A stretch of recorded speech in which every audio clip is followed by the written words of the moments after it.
Nah, kita masuk dalam pengertian strategi pembelajaran menurut para ahli. Yang pertama ada Kosma pada tahun 1989 menjelaskan bahwa strategi pembelajaran dapat diartikan segala kegiatan yang dapat memberikan fasilitas atau bantuan kepada peserta didik untuk tercapainya tujuan pembelajaran. Kemudian ada Gerlach and Ellie menjelaskan bahwa strategi pembelajaran merupakan cara yang dipilih untuk menyampaikan materi pembelajaran. Kemudian menurut Wina Sanjaya, rencana tindakan dalam penggunaan metode dan pemanfaatan sumber daya dalam pembelajaran untuk mencapai tujuan pembelajaran. Kemudian ada Made Wena. Kata strategi berarti cara dan seni yang menggunakan sumber daya untuk mencapai tujuan tertentu. Nah, apa hakikat strategi pembelajaran?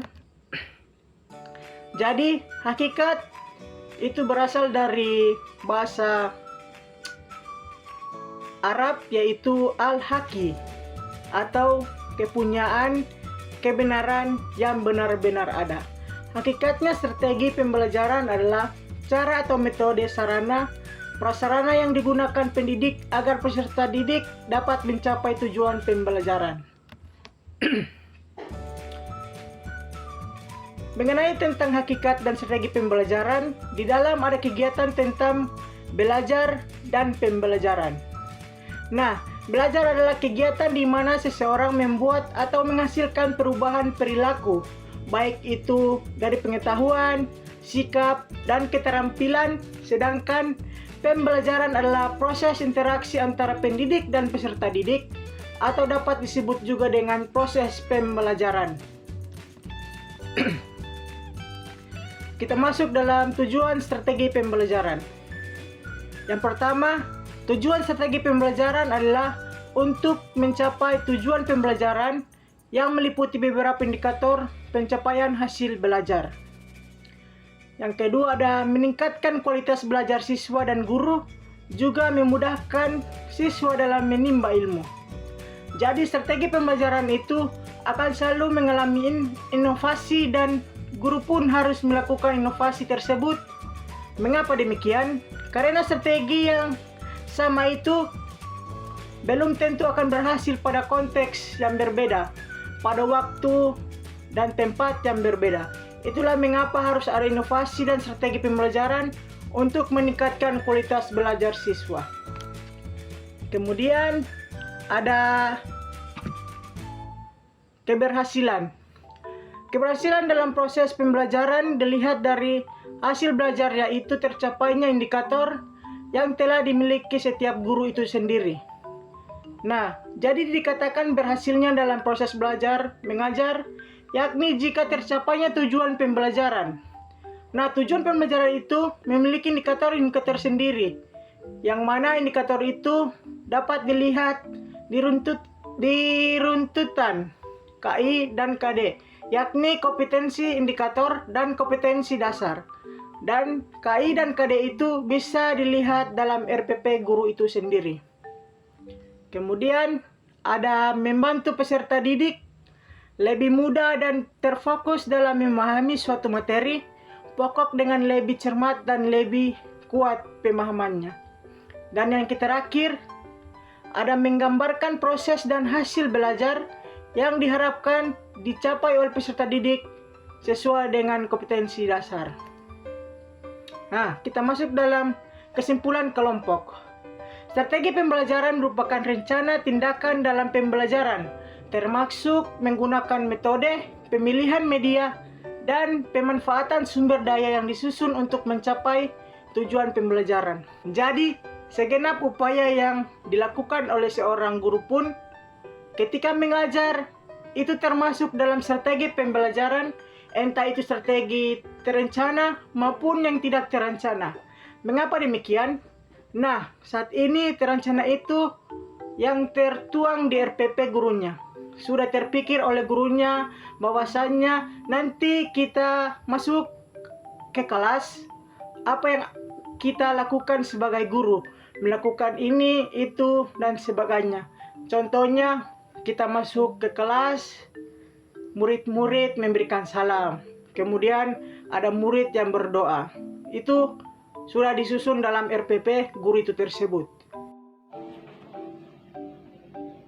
Baiklah, di saat ini kita akan masuk dalam metode pembelajaran. Jadi yang dimaksudkan dengan metode pembelajaran adalah cara atau seperangkat cara yang digunakan oleh peserta didik dalam proses pembelajaran agar peserta didik dapat mencapai tujuan pembelajaran.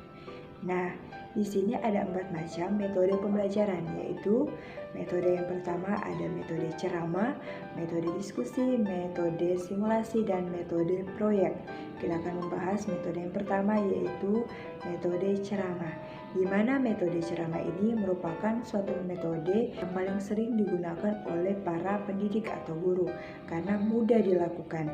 Nah, metode ceramah berarti penyampaian suatu informasi kepada peserta didik melalui pendengaran, di mana ketika guru menjelaskan suatu informasi atau memberikan suatu informasi, menjelaskan suatu topik yang sedang dibahas kepada peserta didik, dan peserta didik boleh mendengarkan dengan baik dan mengambil informasi apa saja yang telah disampaikan oleh guru. Salah satu contoh dari metode ceramah adalah ketika kita melihat guru sedang menjelaskan suatu topik yang sedang dibahas di depan kelas. Nah, itu merupakan salah satu metode ceramah. Kita akan masuk dalam metode yang kedua, yaitu metode diskusi, di mana siswa dihadapkan dengan berbagai masalah atau topik yang nanti akan diberikan oleh guru itu kepada para siswa. Dan metode ini bisa disebut dengan metode diskusi kelompok, di mana peserta didik diminta keterlibatannya dalam kelompok untuk menafsirkan pelajaran-pelajaran yang akan diberikan guru itu kepada mereka. Jadi dalam diskusi kelompok ini bisa kita lihat kerjasama mereka, bisa kita lihat cara mereka belajar dengan keaktifan dari para peserta didik ini. Jadi kita bisa melihat aktifnya mereka dalam kelompok. Jadi contoh dari diskusi kelompok ini adalah ketika kita melihat di dalam kelas nanti di dalam kelas guru akan menyuruh siswa untuk membuat kelompok-kelompok dengan memberikan suatu topik atau masalah yang akan dibahas oleh para siswa-siswa yang ada. Kita akan masuk dalam metode yang ketiga, yaitu metode simulasi, di mana metode pembelajaran yang menyajikan pelajaran dengan menggunakan situasi yang nyata dari peserta didik. Nah, salah satu contoh dari metode simulasi adalah di mana peserta didik dituntut untuk memperagakan sesuatu yang sedang terjadi begitu. Salah satu contohnya yaitu ketika upacara bendera dan upacara-upacara lainnya, di mana peserta didik diminta memperagakan situasi yang sedang terjadi di saat itu.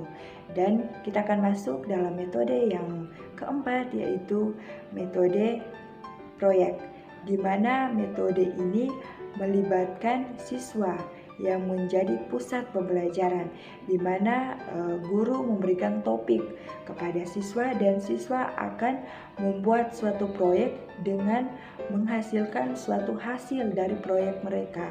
Nah, titik berat dari proyek ini yaitu siswa mampu menghasilkan hasil dari topik yang telah diberikan atau apapun yang nanti diberikan oleh guru kepada siswa untuk dikerjakan atau dibahas dengan membuat satu hasil dari proyek yang mereka buat itu.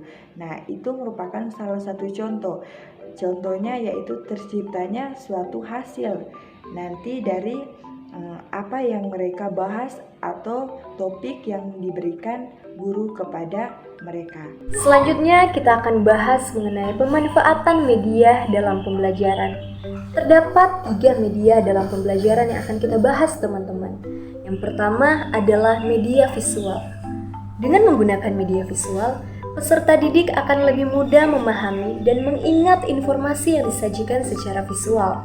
Contohnya, kita dapat bisa menggunakan penggunaan gambar maupun penggunaan video yang dapat membantu kita menyampaikan informasi yang kompleks menjadi lebih mudah dipahami dan diingat oleh peserta didik.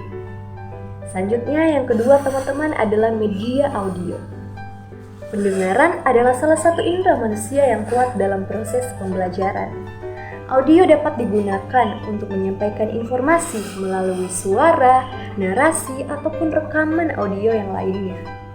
Contohnya, dengan menggunakan rekaman audio di saat proses pembelajaran sedang berlangsung di dalam kelas, maupun dengan menggunakan audiobook, sehingga membantu peserta didik mendengarkan materi pembelajaran sambil melakukan aktivitas yang lainnya.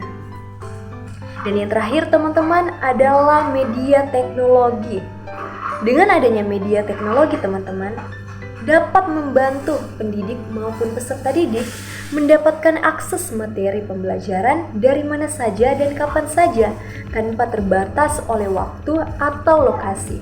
Contohnya, pembelajaran berbasis komputer, pembelajaran online lewat Zoom, Google Meet, ataupun penggunaan Google Classroom, sehingga dapat membantu kebutuhan individu dan memfasilitasi kolaborasi antara peserta didik maupun pendidik dalam pembelajaran. Selanjutnya kita membahas tentang pengertian diferensiasi pembelajaran, di mana diferensiasi pembelajaran adalah merupakan suatu pembelajaran yang dikembangkan untuk merespon kebutuhan murid dalam proses belajar yang bisa berbeda-beda, yang meliputi kesiapan belajar, minat, potensi, atau gaya belajarnya. Pembelajaran berdiferensiasi juga dikatakan suatu usaha untuk mengakomodir kebutuhan belajar murid. Guru memfasilitasi murid sesuai dengan kebutuhannya, karena setiap murid mempunyai karakteristik yang berbeda-beda sehingga tidak bisa diberi perlakuan yang sama. Selanjutnya kita akan membahas tentang gaya pembelajaran. Pembahasan pertama adalah pengertian gaya pembelajaran. Gaya pembelajaran merupakan bagaimana cara individu memahami dan menyerap informasi serta bagaimana mereka ingin menggunakannya dalam situasi tertentu. Setiap siswa memiliki gaya belajar yang berbeda-beda, dan dengan cara kita mengetahui gaya belajar siswa, itu dapat membantu kita sebagai para guru dalam menyampaikan bahan pembelajaran secara efektif. Selanjutnya kita akan membahas tentang jenis-jenis gaya pembelajaran. Jenis-jenis gaya pembelajaran ada 3 bagian. Yang pertama, gaya belajar visual, di mana gaya belajar visual ini fokus pada penglihatan dan lebih mudah untuk memahami serta mengingat materi, seperti kita menggunakan teks dengan garis-garis berwarna, diagram, gambar ilustrasi, bahkan foto. Yang kedua adalah gaya belajar auditori, di mana di sini lebih suka mendengarkan penjelasan secara lisan atau audio. Yang ketiga ada gaya belajar kinestik, di mana gaya belajar kinestik ini merupakan seorang pelajar yang lebih suka belajar melalui kegiatan praktik secara langsung. Dalam proses pembelajaran itu ada tingkat kesulitannya, di mana tingkat kesulitan ini memiliki beberapa faktor yang dapat menyebabkan dalam proses gaya pembelajaran.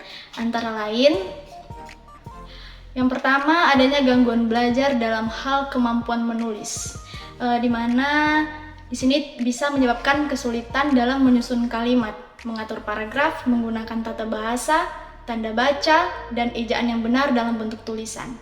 Anak-anak dengan gangguan ini juga mungkin mengalami kesulitan dalam belajar huruf-huruf dasar atau bisa dikatakan alfabet, serta membedakan atau mengenali warna. Yang kedua adalah keterbatasan sumber daya, baik itu dalam bentuk buku teks, materi pembelajaran, atau fasilitas fisik juga dapat menjadi problematika dalam pembelajaran di kelas. Kurangnya akses terhadap materi dan fasilitas yang memadai itu sangat mempengaruhi efektivitas pembelajaran dan menciptakan kesenjangan pendidikan antara siswa. Tingkat kesulitan materi pembelajaran yang tidak sesuai dengan kemampuan siswa itu juga dapat menjadi problematika. Dan yang ketiga, kesulitan belajar anak dengan gaya belajar. di mana setiap anak-anak berbeda dapat diatasi dengan melakukan variasi strategi pembelajaran, dan kita sebagai calon guru harus memperhatikan gaya belajar setiap peserta didik. Variasi strategi pembelajaran dilakukan dengan cara mengedepankan pembelajaran konstruktivis untuk mencapai hasil belajar berpikir tingkat tinggi. Berbagai sumber belajar elektronik juga menjadi hal yang penting dipersiapkan dalam menghadapi setiap proses pembelajaran. Baik, kita masuk dalam pembahasan evaluasi pembelajaran. Perlu kita ketahui bersama, evaluasi pembelajaran adalah proses mengevaluasi pembelajaran siswa yang dilakukan oleh pendidik atau guru. Di sini ada 2 jenis evaluasi pembelajaran. Yang pertama yaitu formatif. Perlu kita ketahui bersama, formatif ini misalnya memberikan tugas kepada siswa baik individu maupun kelompok, dan setelah tugas dikumpul lalu guru akan memberikan tanggapan dan saran. Di sini juga contoh dari formatif yaitu guru memberikan ulangan harian. Yang kedua yaitu sumatif. Sumatif ini misalnya guru melakukan ujian akhir semester kepada siswa yang dilakukan setiap pertemuan terakhir untuk mengetahui kemampuan yang dicapai siswa selama 1 semester. Baiklah teman-teman, kita masuk dalam faktor keselamatan dalam belajar dan etika dalam belajar. Yang pertama, faktor keselamatan dalam belajar adalah aspek yang sangat penting untuk mempertimbangkan sebelum memutuskan sekolah untuk anak. Misalnya, sebelum memilih sekolah, orang tua harus mempertimbangkan aspek keselamatan sekolah, termasuk pengawasan lingkungan, pendidikan keselamatan, dan sistem keselamatan kerja. Keselamatan lingkungan belajar dan bermain adalah salah satu syarat lingkungan bermain dan belajar ramah anak yang mencangkup aspek keselamatan, kesehatan, kenyamanan, kemudahan, dan keamanan. Pendidikan keselamatan di sekolah merupakan hal yang penting untuk membentuk keberhasilan siswa dalam belajar. Karena jika siswa dapat belajar dengan keadaan sehat, mereka dapat mengikuti proses belajar dengan baik. Sistem keselamatan kerja di sekolah juga sangat penting karena akan membentuk siswa untuk memahami pentingnya mematuhi aturan keselamatan kerja dan meningkatkan produktivitas dan kualitas kerja. Yang selanjutnya kita masuk dalam etika dalam pembelajaran. Etika dalam pembelajaran adalah suatu aspek yang sangat penting dalam mencapai tujuan pembelajaran yang efektif dan dalam mencapai tujuan. Etika dalam pembelajaran mencangkup cara bagaimana dosen, guru, dan pembelajar harus bertindak atas suatu keadaan atau situasi. Alasan penerapan etika dan moral. Alasan penerapan etika dan moral dalam pembelajaran adalah untuk meningkatkan kualitas pelajar, mengurangi konflik, dan mengatur tingkah laku pelajar. Karena jika di sekolah kita tidak menerapkan etika dalam pembelajaran, akan menjadi kacau, akan menjadi ketegangan antara guru dan siswa. Jika saat guru sedang mengajar dan siswa bermain HP atau jalan ke sana kemari tanpa ada etika sama sekali, tanpa menghargai guru, itu akan menjadi ketegangan dalam belajar, akan menjadi masalah. Hal itu penting kita perhatikan dalam belajar, dan itu pentingnya etika dalam belajar. Terima kasih. Kita masuk dalam peningkatan berkelanjutan. Keterlibatan siswa dalam belajar dinilai dari 3 dimensi, yaitu dimensi perilaku, afeksi, dan kognisi. Dari dimensi perilaku, keterlibatan siswa dalam pembelajaran dapat dilihat dari partisipasi dan keterlibatan dalam kegiatan akademik, sosial, dan berbagai kegiatan ekstrakurikuler. Dari dimensi afeksi, keterlibatan siswa dalam pembelajaran dilihat dari persepsi para siswa, apakah positif atau negatif terhadap kegiatan pembelajaran berbasis saintifik yang dilaksanakan oleh para guru di sekolah. Sedangkan dari dimensi kognisi, keterlibatan siswa dalam pembelajaran dilihat dari kesungguhan para siswa untuk terlibat dalam setiap kegiatan pembelajaran di sekolah, termasuk di dalamnya adalah dilihat dari kesungguhan mengerjakan tugas-tugas yang sulit yang dibebankan para guru untuk siswa-siswanya. Para pendidik dan siswa harus didorong untuk terlibat dalam pembelajaran yang berkualitas, karena dari situlah titik awal kemajuan peradaban suatu bangsa dan negara. Pembelajaran yang berkualitas akan mampu menghasilkan sumber daya manusia yang berkualitas, yang mampu bersaing dalam era global. Untuk meningkatkan keterlibatan siswa maupun meningkatkan pemahaman materi, sebagai pendidik bisa menggunakan metode pembelajaran yang beragam. Misalnya, adakan diskusi kelompok. Dari diskusi kelompok ini bisa melatih keaktifan para siswa, karena di dalam kelompok mereka saling adu pendapat atau bertukar pikiran mengenai materi apa yang akan mereka bahas atau materi apa yang akan mereka pecahkan. Dan juga sebagai pendidik, ketika kita selesai memberikan materi, kita ajukan sesi tanya jawab kepada setiap siswa, sehingga dari sesi tanya jawab tersebut kita bisa mengetahui di bagian materi mana yang siswa-siswa tersebut belum paham. Kita masuk pada poin yang berikut, yaitu mengembangkan keterampilan praktis. Mengembangkan keterampilan praktis dalam pembelajaran berarti memperoleh dan meningkatkan kemampuan yang dapat langsung diterapkan dalam situasi dunia nyata. Ini melibatkan penggunaan pengetahuan dan keterampilan untuk menyelesaikan tugas atau masalah yang relevan dalam kehidupan sehari-hari. Contohnya yang pertama, pengembangan keterampilan komunikasi. Belajar untuk berkomunikasi secara efektif, baik secara lisan maupun tertulis, misalnya dalam presentasi.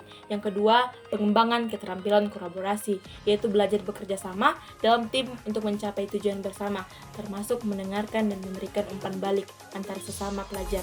Yang ketiga, pengembangan keterampilan teknologi, memahami dan menggunakan teknologi yang relevan seperti pengolahan data dan desain grafik. Yang keempat, pengembangan keterampilan manajemen waktu, mampu mengatur waktu secara efektif untuk menyelesaikan tugas-tugas yang diberikan. Yang kelima, pengembangan keterampilan berpikir kritis, mampu mengevaluasi informasi secara objektif, menganalisis argumen, dan membuat keputusan yang rasional. Pengembangan keterampilan praktis ini dapat dilakukan melalui berbagai cara, termasuk melalui pendidikan formal dan juga pada kegiatan non-formal. Poin yang berikut yaitu mendorong pemecahan masalah. Mendorong pemecahan masalah dalam pembelajaran berarti memotivasi pelajar untuk mengembangkan kemampuan dalam mengidentifikasi, menganalisis, dan menyelesaikan masalah secara efektif. Ini melibatkan memberikan kesempatan untuk berpikir kritis, menggunakan kreativitas, dan mengaplikasikan pengetahuan mereka untuk mengatasi tantangan yang dihadapi. Contoh, pendekatan untuk mendorong pemecahan masalah dalam pembelajaran yang pertama, melalui proyek berbasis masalah. Memberikan proyek-proyek agar siswa dapat mencari solusi atas masalah nyata atau simulasi masalah di dunia nyata yang ada. Yang kedua, melalui diskusi kelompok. Diskusi kelompok ini melihat masalah dari berbagai sudut pandang dan belajar dari pengalaman satu sama lain. Yang ketiga, melalui studi kasus. Menggunakan studi kasus dari kehidupan nyata untuk meminta pelajar menerapkan pengetahuan mereka dalam menganalisis masalah dan mencari solusi yang sesuai dengan masalah tersebut. Yang keempat, melalui tantangan kreatif. Memberikan tantangan kreatif kepada pelajar yang meminta mereka untuk berpikir di luar kotak dan menemukan solusi yang inovatif untuk masalah yang telah diberikan. Dengan mendorong pemecahan masalah dalam pembelajaran, siswa dapat mengembangkan keterampilan kritis yang penting untuk sukses di sekolah serta kehidupan secara umum. Demikian materi yang dapat saya sampaikan. Sekian, terima kasih. Shalom. Ya, di sini saya akan menjelaskan dua materi. Yang pertama tentang memfasilitasi kolaborasi dan komunikasi, dan yang kedua mengembangkan karakter dan etika. Kita masuk yang pertama, yaitu memfasilitasi kolaborasi dan komunikasi. Dua hal ini sangat berkaitan dalam membentuk tim yang sukses untuk mencapai tujuan bersama. Ada beberapa aspek yang meliputi kolaborasi dan komunikasi. Yang pertama itu membangun budaya kolaborasi, yaitu memastikan bahwa budaya organisasi mendorong kolaborasi dan memahami pentingnya kerjasama antar tim dan departemen. Yang kedua, mempromosikan keterbukaan dan transparansi, mengadakan pertemuan terbuka secara berskala dan di mana orang menyampaikan informasi tentang arah dan strategi organisasi kepada seluruh tim. Yang ketiga, membuat ruang untuk berbagi ide, yaitu memberikan kesempatan bagi anggota tim untuk membagi ide, pandangan, dan umpan balik mereka secara terbuka tanpa takut dihakimi. Yang keempat, mendorong keterlibatan semua pihak, yaitu memastikan bahwa semua anggota tim merasa didengar dan memiliki kesempatan untuk berkontribusi dalam proses kolaborasi. Berkontribusi dalam kolaborasi ini bisa membangun sinergi kerja dalam kelompok dan mampu memanfaatkan setiap kelebihan dan keunikan dari setiap anggota kelompok. Kita masuk dalam materi yang kedua, yaitu mengembangkan karakter dan etika. Mengembangkan karakter dan etika adalah proses di mana seorang secara sadar dan sistematis memperkuat dan memperbaiki aspek-aspek moral dan perilaku pribadinya. Beberapa langkah dalam mengembangkan karakter dan etika yaitu 1. Introspeksi. Dalam proses introspeksi, seorang akan bertanya pada diri sendiri mengapa ia bereaksi seperti itu, bereaksi marah atau yang lain. Dan dia akan merasa dan bertanya apakah reaksi tersebut sesuai dengan nilai seperti empati dan pengendalian diri. Dari situ seorang akan berpikir bahwa kedepannya akan menjadi lebih baik. Yang kedua, penetapan nilai. Penetapan nilai ini adalah ada nilai kejujuran, kerendahan hati, dan tanggung jawab. Kejujuran. Nilai kejujuran ini ketika kita berkata yang sebenarnya terjadi. Nilai kerendahan hati, contohnya ketika kita mendapatkan pujian, kita tetap bersifat sewajarnya dan tidak meninggikan diri. Yang ketiga itu tanggung jawab. Ketika kita dipercayakan suatu tugas oleh seseorang, kita harus melaksanakannya karena itu bagian dari tanggung jawab kita. Yang ketiga, pengaruh lingkungan. Pengaruh lingkungan ini sangat penting dalam mengembangkan karakter dan etika kita. Ketika kita memilih lingkungan yang positif, kita sangat mudah untuk mengembangkan karakter yang baik. Dan kita harus menghindari lingkungan yang merusak atau mempengaruhi negatif bagi karakter dan etika kita. Yang terakhir, belajar dari pengalaman. Nah, teman-teman, belajar dari pengalaman adalah cara terbaik untuk memperoleh karakter dan etika yang baik pula. Melalui refleksi dan evaluasi atau tindakan dan keputusan kita dapat memperkuat nilai-nilai moral dan etika yang membentuk karakter kita. Kita masuk dalam menyesuaikan dengan gaya belajar siswa. Gaya belajar atau learning style sering diartikan sebagai karakteristik dan preferensi atau pemilihan individu mengenai cara mengumpulkan informasi, menafsirkan, mengorganisasi, merespon dan memikirkan informasi tersebut. Gaya belajar merupakan kunci untuk mengembangkan kinerja dalam pekerjaan, di sekolah dan di dalam situasi-situasi antar pribadi. Ketika kamu sudah mengenal gaya belajar, kamu yakni bagaimana kamu menyerap dan mengelola informasi, maka kamu akan dapat menjadikan belajar dan komunikasi lebih mudah dengan gaya belajar kamu sendiri. Kita masuk dalam 3 macam gaya belajar. Yang pertama, gaya belajar visual, yaitu gaya belajar yang lebih banyak menggunakan indera mata sebagai alat menyerap informasi. Orang-orang visual banyak menggunakan ilustrasi atau membaca instruksi sendiri. Kita masuk dalam gaya belajar auditorial, yaitu gaya belajar yang banyak menggunakan telinga sebagai alat menyerap informasi yang masuk. Orang-orang auditorial lebih senang informasi itu dia dengarkan dari orang lain.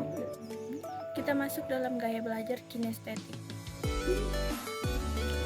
yaitu gaya belajar yang lebih menekankan praktik langsung atas yang sedang dipelajari.